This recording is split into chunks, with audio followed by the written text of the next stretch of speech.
Hay otro tema que vamos a plantear de inmediato aquí en Punto Final, y es un tema que ha generado prácticamente histeria, hasta marchas. Y es que la Corte Suprema ha determinado en un caso específico el hecho de rebajarle el sueldo a una persona, a un individuo. Y esto lo que ha producido es el temor de todo el mundo que unilateralmente venga un empleador y nos pueda bajar el sueldo de la noche a la mañana. Esto es posible, es factible, estamos hablando de algo que sienta un precedente jurídico. Se lo vamos a preguntar a un experto laboral que está con nosotros aquí en Punto Final, y es Carlos Cadillo. Muchas gracias por estar con nosotros. Buenas noches, de Mónica. frente, al grano, al punto.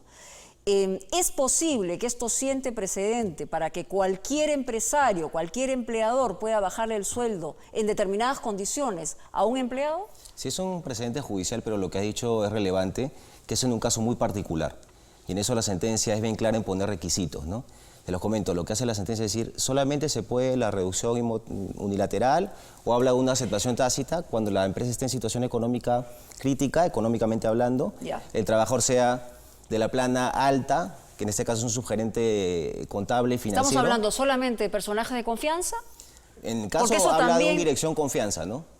Alta dirección. No lo dice si es confianza o dirección, pero normalmente un subgerente es o confianza o puede ser eventualmente dirección si representa al empleador. Ahora, doctor Cadillo, estamos en el Perú. Tenemos 70% de informalidad en el país. Sabemos perfectamente que hay empresas familiares, hay empresas de toda naturaleza. ¿Puede invocarse este caso para señalar que la empresa no está en las mejores condiciones y bajarle el sueldo a un trabajador? Siempre que, como en la sentencia indica, que la situación de la empresa sea crítica. Por ejemplo, fue disolución y liquidación. Pero eso puede ser subjetivo. Es decir, yo soy empleador y digo, la situación es crítica, ¿no? Se ha desacelerado la economía, entonces no tenemos los mismos ingresos, estamos en una circunstancia diferente. Lo que pasa es que los precedentes anteriores señalan, tal como lo ha manifestado el propio Poder Judicial, que se requiere acuerdo, ¿no? Trabajador y empleador pueden suscribir un acuerdo siempre que se respeten requisitos, no ser inferior al mínimo legal, hay una causa. Este caso es muy puntual y claro, una empresa puede decir, tengo problemas económicos, pero siguiendo la sentencia, lo que cualquier juez va a resolver es, esta sentencia se aplica cuando una empresa está en una situación crítica, ¿no? Y eso tiene que justificarlo la empresa previamente comunicando al trabajador que podría ser afectado y luego ante las autoridades, ¿no? ¿Hay espacio para el temor? Porque lo que hemos visto es que la gente en la calle, bueno, evidentemente hay sectores que quieren capitalizar políticamente una situación de esta naturaleza, pero el tema laboral es sumamente delicado y probablemente no tengamos la mejor instancia como para decir el empleado está defendido. Entonces, lo que ha generado esto es mucho temor. Uno conversa con cualquiera y dice inmediatamente, bueno, ahora se va a invocar, digamos, este caso específico y se puede aplicar a cualquier otro caso. Sí, el temor existe, por eso está la marcha, pero uno... O sea, ¿el temor existe con una razón o sin una razón? Con una razón, pero que es muy particular, ¿no? Por eso es que el Poder Judicial le salió a decir, esto no es un criterio vinculante, no es precedente vinculante. ¿Qué significa? Pero sí sienta precedente. Sienta precedente, pero precedente en el sentido de si el propio Poder Judicial dice, es precedente únicamente, quiere decir que un juez puede apartarse o no justificadamente. Si fuera vinculante es obligatorio, ¿no? ¿Cuáles eran las características específicas del caso en el que ha resuelto la Corte Suprema? Porque entiendo que hay otros casos en que ha resuelto de manera contraria. Claro, que se requiere acuerdo. Esa es la regla, esa es la jurisprudencia donde se ha repetido. O sea, acuerdo entre las dos partes. Exacto, esa es la regla. Pero aquí no ha habido acuerdo entre las dos partes. Porque para la Corte se requieren requisitos, ¿no? La condición de la empresa que sea esta la que mencionamos, situación económica crítica. Segundo, la situación del trabajador que sea de alta dirección. Fue un subgerente contable y financiero que además conocía la situación de la empresa. Tercero, que la medida fue aplicada solamente a un grupo gerencial, ¿no? En este caso reclama solamente uno de ellos, pero mencionan que fue solamente un grupo pequeño. Y segundo, el monto no fue según la sentencia grave, porque se bajó de 12.000 a 10.000 soles aproximadamente. Y por último, no comparto, pero bueno, ahí está el criterio. Bueno, y por es último, que también es subjetivo y relativo. O sea, de 12 a 10 para una persona que vive con un presupuesto de esa naturaleza. Sí, totalmente. Puede ser... y lo último que puede ser tal vez en la línea de que atendiendo un poco este último criterio que también mencionas, es que la duración de la reducción fue temporal, duró 1 año 9 meses. Es decir, lo que dice la Corte es mientras la medida sea justificada temporalmente, también se puede justificar este cambio unilateral, ¿no? Solamente fue 1 año y 9 meses. Y lo último, perdóname que te interrumpa, el último que toma relevante es que el cambio fue entre 2002 y 2003. y el subgerente termina reclamando en el año 2012, es decir, 10 años y medio después. Entonces, ahí es que en la sentencia también se menciona un concepto nuevo que es el acuerdo tácito, ¿no? Mezcla entre una modificación unilateral y entre un acuerdo tácito por la situación particular del caso.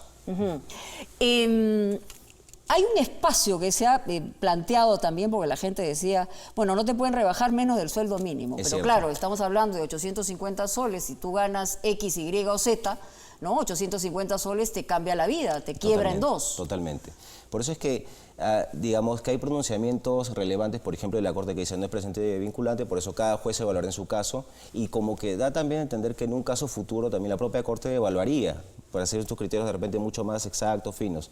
Luego, ¿Cómo interviene Sunafil ahí? Exacto, otro ente que también fiscaliza es Sunafil. Por ejemplo, el superintendente ha declarado que se requiere acuerdo, ¿no? Entonces, Sunafil no reconoce un derecho directo al trabajador, sino lo que hace es fiscalizar la norma y multar a la empresa. Pero en el camino de la inspección busca que la empresa, por su propia cuenta, pueda subsanar. Y decir, por ejemplo, si hubo una rebaja sin acuerdo o no fue motivada de acuerdo a sus criterios, le va a decir al empleador, subsana o te multo, ¿no?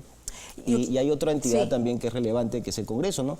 Que se ha manifestado, hay un proyecto de ley que indica que se precise que no cabe la modificación unilateral, ¿no? Que es relevante. ¿Eso sería preciso?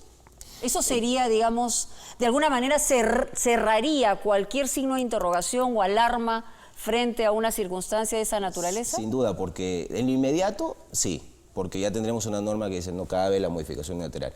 Pero a mediano o largo plazo tenemos que esperar pronunciamiento del juez, y no es tan inmediato porque manejan plazos procesales, ¿no? Entonces, en lo inmediato sí podría ser una solución. Y el tercer actor, que son los empleadores, había una declaración también de COFEP indicando que no está en agenda la reducción, ¿no? Lo que también puede dar un poco de tranquilidad en los trabajadores, ¿no? Digamos, los entes involucrados, empleadores, quienes fiscalizan, que es Sunafil, quienes aplican la norma, que es el Poder Judicial, han declarado que no cabe la reducción. Y es más, en el Congreso hay este proyecto normativo, creo que al menos, si bien es un temor de que a cualquiera le pueden reducir, es infundado porque la norma dice que solamente es en un caso muy particular, ante esas circunstancias bastante específicas, pero han salido todos los entes involucrados a indicar que no es así, que cabe acuerdo, e incluso hay proyectos, como decimos, no están en agenda. Por tanto, creo que la tranquilidad para los trabajadores al día de hoy puede ser bastante significativa, ¿no? Sí, al final yo quiero insistir en algo, es decir, ¿la gente tiene espacio para el temor o no lo tiene?